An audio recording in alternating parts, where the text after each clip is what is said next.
Automašīna ar grūti izrunājamo nosaukumu BZ4X kļuva par Toyotas pirmo īsto elektromobīlu. Turklāt tas uzreiz bija crossovers. Kopš tā brīža ir pagājuši 3 gadi un ir pienācis laiks šo modeli uzlabot. Un mēs šobrīd esam Spānijā, kur brauksim ar pašu jaunāko BZ4X.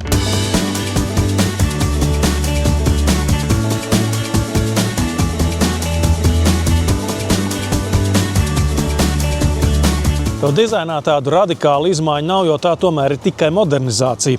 Būtiskākais jaunums ir tā saucamie hammerhead stila lukturi, kuru kopā ar tādu izvirzītu degungalu, ievirza šo Toyota, tāpat kā daudz citus jaunos modeļus, drusku Lexus teritorijā. BZ4X arvien ir 2 veidu piedziņas un 2 dažādas jaudas. Kā pārliecināsimies vēlāk, faktiski tie ir 2 dažādi elektromobīļi. Mums ir 2 veidu, jeb 2 ietilpību baterijas – 58 kWh vai 73. Nemainot baterijas izmēru, Toyota iespiedusi tajā vairāk sekciju. Teorētiskā sniedzamība pārsniedz 550 km. Uzlādes ligzda ir priekšējā kreisajā spārnā. Standarta uzlādes jauda no Wallbox ir 11 kW, taču visaugstākajā komplektācijā tie var būt arī 22. Toyota saka, ka šī automašīna var pārvarēt līdz pat pusmetru dziļu brāzlu. Neizklausās pārlieku eksotiski, taču ņemsim vērā, ka pie tāda ūdens dziļuma visa gaitas baterija būtībā atrodas ūdenī. Toyota saka, ka viss būs kārtībā. Vēl 2 fakti par jaunā BZ4X bateriju. Pirmais, Toyota sola, ka šīs automašīnas baterija saglabās 70% no sākotnējās ietilpības līdz 10 gadiem vai līdz 1 miljonam kilometru nobraukuma. Pie nosacījuma, ka ik gadu tiek veikta baterijas pārbaude jeb battery check. Un te sako labā ziņa mums, Baltijas valstu iedzīvotājiem, jo izrādās, ka mūsu tirgo jaunajam BZ4X pirmos 5 gadus vai 75 000 kilometru apkopes un tātad arī baterijas pārbaudes būs par brīvu. Toyota BZ4X ar 1 motoru un 224 zirgspēkiem ir vienkārši lādzīgs un kluss elektromobīlis. BZ4X ar 2 elektromotoriem ir daudz jautrāks braucamais par to, kam ir tikai viens un priekšā. Mums ir 343 zirgspēki, un tā ir tāda normāla, ātra, vācu, benzīna auto jauda. Neizpaliek arī pātrinājums, un mēs jau zinām, cik jaunais BZ4X maksās pie mums. Vienkāršākais Toyota BZ4X ar mazāko bateriju maksā 40 000 eiro. Ja mēs gribam lielāko bateriju, tad tie jau būs 45 000. Ja mēs gribam pilnpiedziņu, vēl 2000 klāt.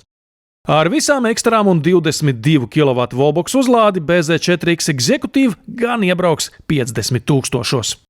Pār 1800 eiro vēl var dabūt stila paku, kurā ir panorāmas jumts, 20 colu riteņi un 2 toņu krāsojums.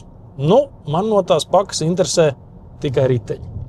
Jo dīvainā kārtā ar zemprofila veltņiem BZ4X izrādījās pat komfortablāks nekā ar 18 colu standarta riepām. Sevišķi, ja gadās atrast grāns ceļu ar veļas dēli, gluži kā Latvijā. Un tieši pa tādu mēs šobrīd braucam, var dzirdēt arī fonā to dobjo vibrāciju, bet man jāsaka, ka BZ4X diezgan labi tiek ar to galā.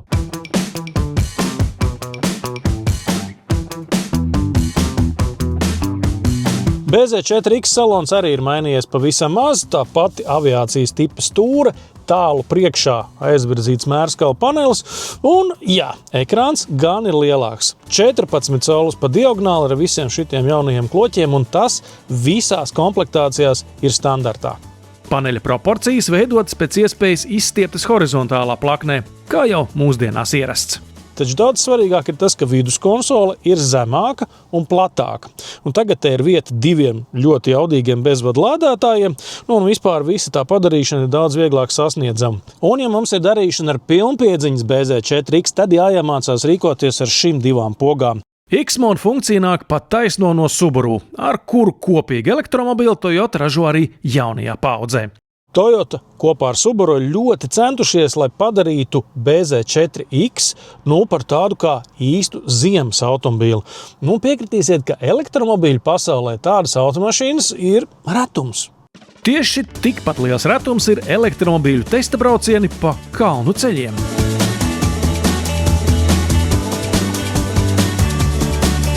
Šeit takai pilnīgi noteikti vajadzētu stenogramu un tādu nopietnu, jo tur gan var tālu nokrist. Tāpēc jāturvien pedāls grīdā cerībā, ka elektromotori izvilks. Kāds akmens. Ups! Bet viena lieta gan ir labi tiem elektromobīļiem. Nav motoru karteri, ko pārsist. Ātrumposma augstākais punkts tika sasniegts bez starpgadījumiem. Paskat, tas ir Gibraltārs, un mēs esam augstāk par Gibraltāru augstāko vietu. Vēja ģeneratoru 180 metri, tie ir zem mums. Tad, kad es devos uz jaunā BZ4X testiem, es, protams, to iztēlojos kā tipisku elektromobīļu prezentāciju. Tur garas runas par ilgtspēju, par vadiem, par lādēšanu un par visu pārējo. Bet, kā redzams, pasākums izvērtās pavisam citādi. Un tikai tagad es saprotu, kāpēc pašā sākumā Toyota vīri vairāk tā kā vedināja pabraukt ar to pilnpiedziņas automašīnu, jo tajā tik tiešām ir ielikts tas, ko angliski sauc par drivability. Latviski tas nozīmē tādu vadāmību, braukt prieku, automašīnas kontroli, un visu pārējo, ko jūs viens spējat iedomāties. Pilnpiedziņa nozīmē arī mazāku sniedzamību un lielāku cenu. Izrādās nevienmēr. Un vēl viens labs iemesls padomāt par AVD ir tāds, ka jūs tikai nevienam nesakiet, bet tad, kad jaunais BZ4X nonāks mūsu tirgū, tad vismaz pašā sākumā pilnpiedziņas elektromobīlu varēs dabūt par tādu pašu naudu kā priekšpiedziņas.